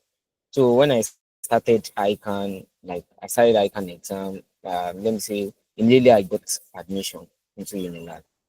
So I think there was issue about COVID-19 and the like. So I was able to write my ATS. So it was like I wrote it even to ATS. Okay, in my 100 level, I already have EAT. Like I already had certificate. I wrote ATS to the experience fast. I didn't go to tutorial. I was just preparing myself. So if I have like maybe any review, I just go to some of my brothers that like are okay, like that can explain to me. So all these things seems like a bit like easy. Let me see, like I didn't really have difficulties, and it's really helped me when I was maybe preparing for school exam. So I didn't have to go over again in most of those things I've done ATS or I capacity.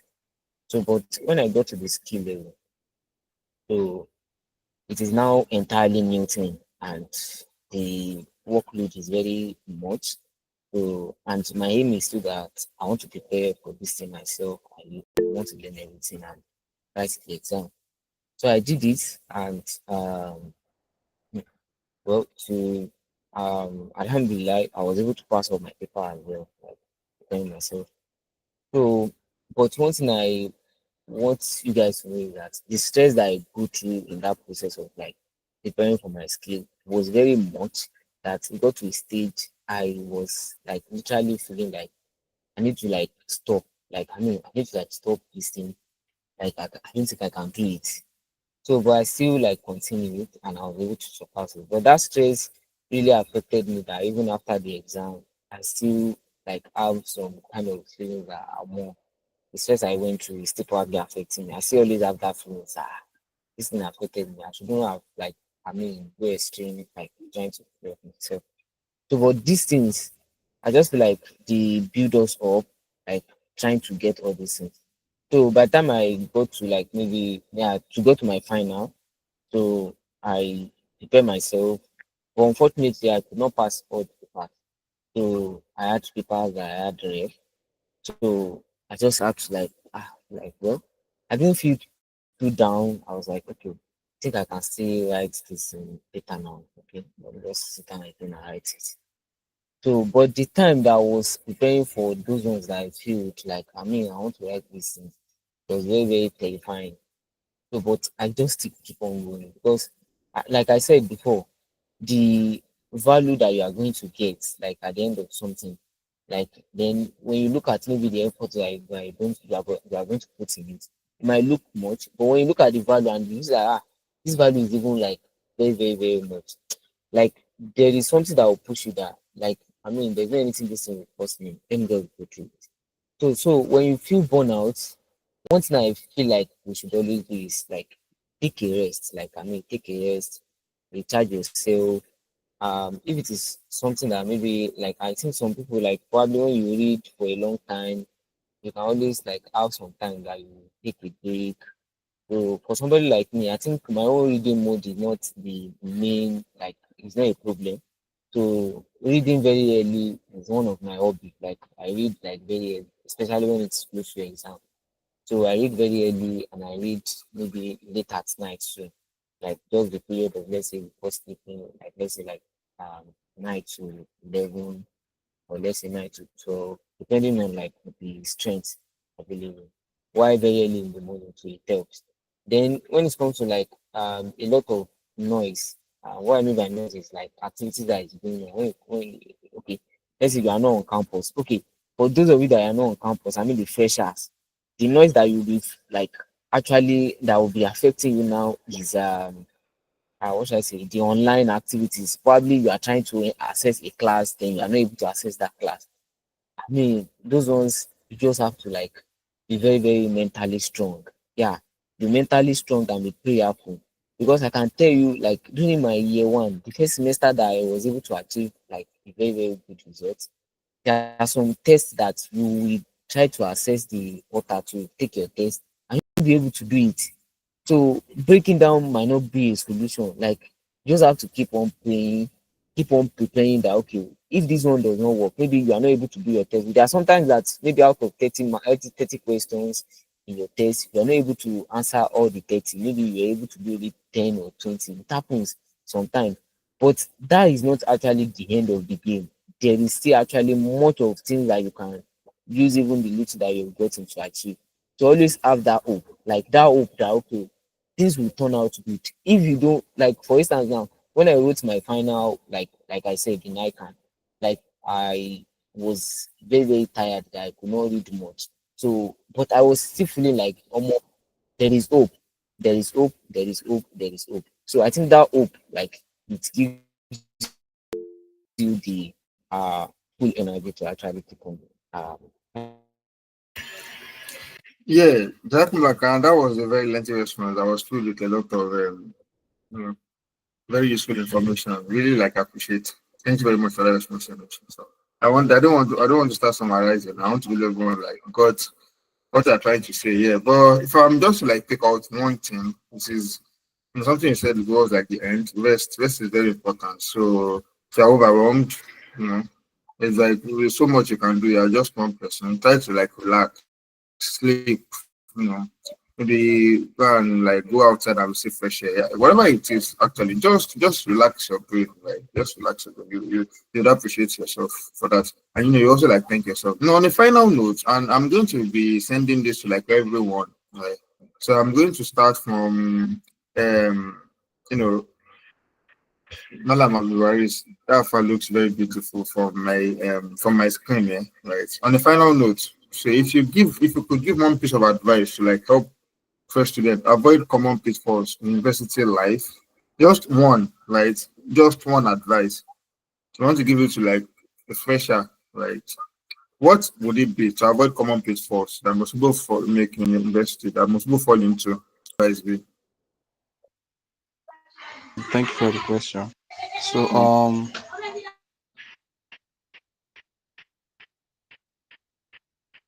so yes, the advice I would give, sorry, hope you can still hear me clearly. Yes, we can hear you. Yeah, so I summarize it in a very short sentence. So the advice would be you are here for yourself. So what I mean by this is that by saying that you are here in the university for yourself is that you're actually here to succeed on your own. You might have to interact with people, might have to do a lot of things, but in the end, what matters is what you are able to achieve, what you are able to accomplish throughout your stay in school. So this all boils down to every little detail of your stay in the university, starting from how you study. When you want to study, you should study for yourself. The fact that a lot of people go to overnight, do night classes, does not mean that you have to do night classes. That's a lot of mistakes that a lot of freshers still do till tomorrow. The fact that a lot of people go for overnight classes does not mean that you have to go for overnight. Somebody says he reads better in the morning doesn't mean you also assimilate better in the morning. You should find something that works for you, for yourself, right? In terms of studying habits, how you relate with people, whether you are the type that likes going for outings, Probably, for example, you might be someone that you cannot combine a lot of extracurricular activities to and that you are here for yourself. You should always put yourself first in whatever decision that you are going to make.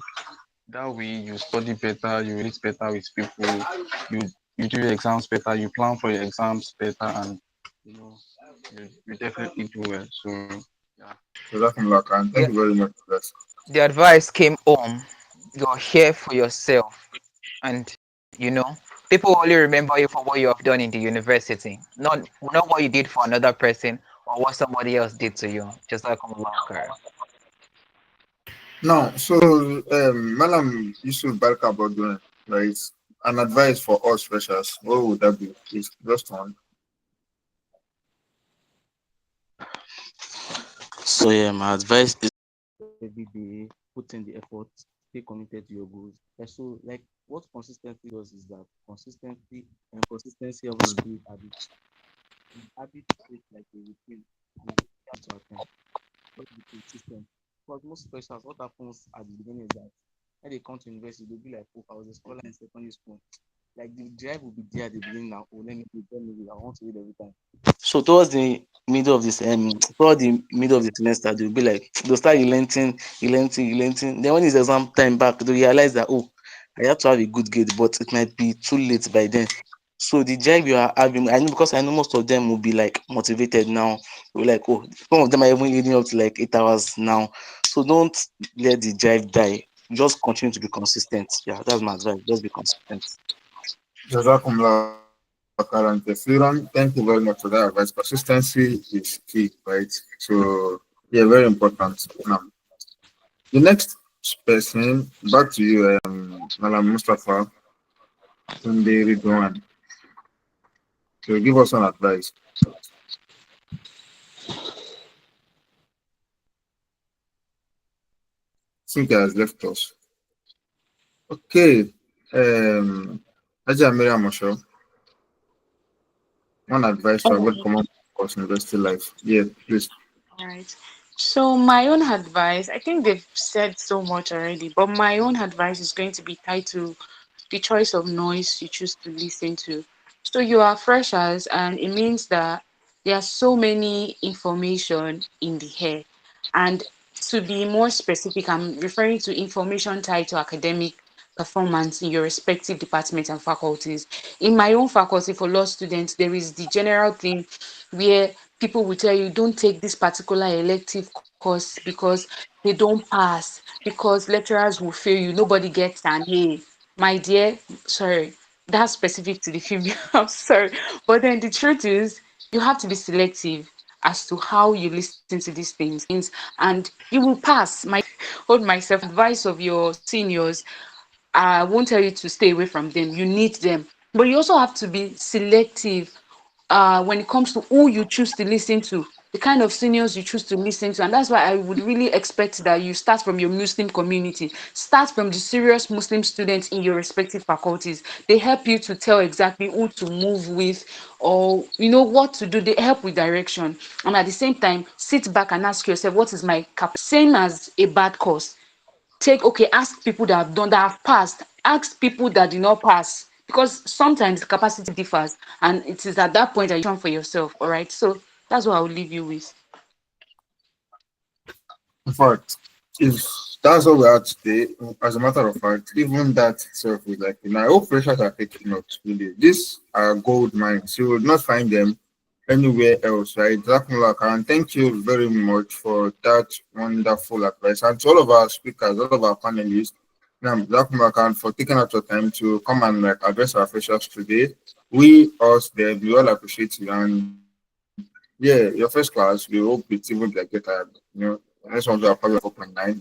It's possible you get to 5.0 and there will be no point in having the first class if you have no one to actually do impactful. So I pray you find it like very impactful in your life, and it opens like a lot of doors, good ones of course, for you.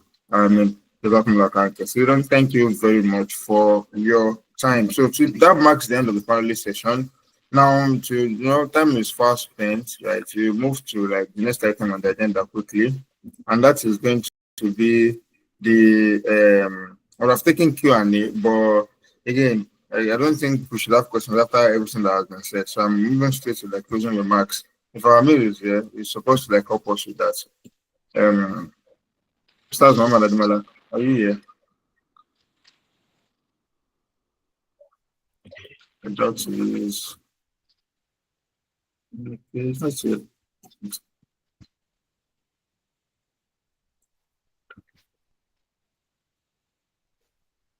Um, No, I'm sorry, good luck. okay. I'm looking for that too. Uh, Um, all right. Bismillahirrahmanirrahim. So, we thank Allah subhanahu wa ta'ala for making this program a successful one.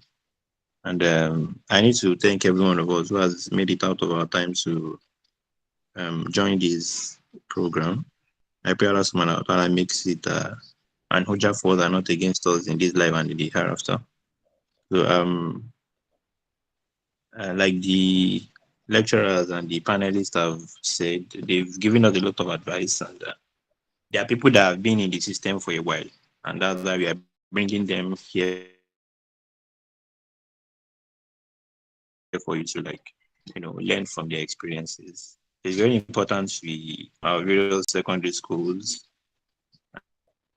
and we need to adjust to the dynamics in to the change in environments basically. So like I said, they've given us a lot of advice rather. So it is up to us now to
um,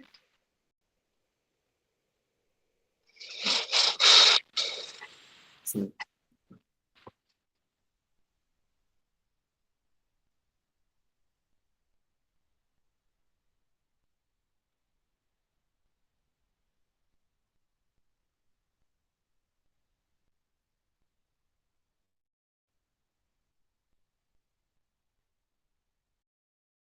no, please do the announcement. That I can.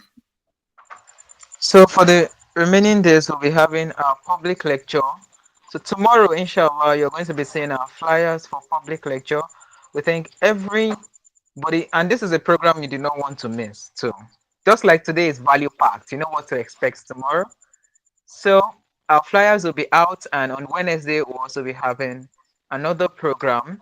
So stay tuned. We'll be in the freshers group chat. If your friends missed out on today's program, we have the program recorded on YouTube, so you can go back and listen. You do not want to miss any of what our speaker said. It was so much value packed. We thank everyone for attending this call. Say Jazakumullah Khairan for taking out your time. So much time spent in learning valuable things or invaluable information that can help you throughout your stay in the university. We thank our keynote speaker. We thank our panelists.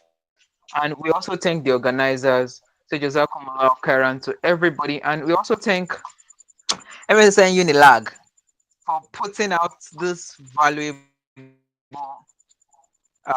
program for our freshers to learn and also be a part of the Muslim community where we are aiding people not just only academically but also spiritually and for the betterment of themselves outside the four walls of the university. So with this, we'll be ending today's program. So let's jointly recite Surah Al Asr and afterwards we can leave the call. بسم الله الرحمن الرحيم والعصر إن الإنسان لفي خسر إلا الذين آمنوا وعملوا الصالحات وتواصوا بالحق وتواصوا بالصبر. السلام عليكم ورحمة الله وبركاته.